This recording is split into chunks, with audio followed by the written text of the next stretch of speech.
So I feel like that sets us apart. You know, that's not the norm to walk into a distillery and see Fred, Freddie, John, like any of them. It's just not something that happens all the time. But here in Bardstown, it happens almost daily. And to be able to promote it in the way that you get to, it must be kind of a pinch me moment as a resident here promoting our great city. It's so exciting. I mean, I say it all the time. It's the best job you could ever have in the world. You know, we're in the bourbon capital of the world. I grew up here, so I seen what it was like when I was younger until, you know, what it is today.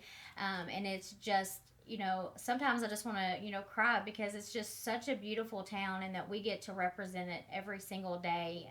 We love to be able to offer things like that for people to come. Obviously, it's a huge, you know, economic impact for us to be able to have a whole week long celebration instead of just a day. All right. And speaking of economics, I don't feel like the bourbon tariffs are hurting things here. What did you love about bourbon that led you to this line of work? I'll be honest, I kind of lucked into it. I grew up here in Bardstown, the bourbon capital of the world. Left to go to college and pursue a career in Atlanta for several years and moved back in 2017. And I was approached in 2019 to run this organization, then the Bourbon Capital Community Alliance, on a part-time basis. Maintain my 40 hours a week at tourism, but find some time just to keep this organization going. And in 2019, we had taken 2018 was the very first National Bourbon Day celebration. It was like an hour celebration on the lawn of Spalding Hall, and from that point on, just continued to build National Bourbon Day into this grandiose series of events. Beginning last year, 2024, we finally saw the need to take that step and upgrade to National Bourbon Week. When you drive into Bardstown, you see rick houses and distilleries everywhere.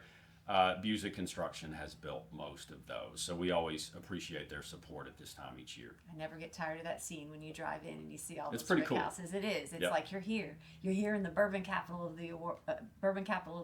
Yep. 1789, that Elijah Craig, which is a brand now owned by Heaven Hill, first distilled whiskey.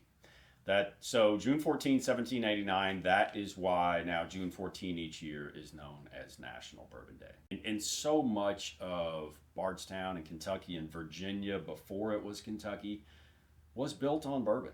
And so much infrastructure was built around bourbon and bourbon around infrastructures. And consumers cannot get enough of it. It's very cool how much true bourbon history exists here in and around the bourbon capital of the world.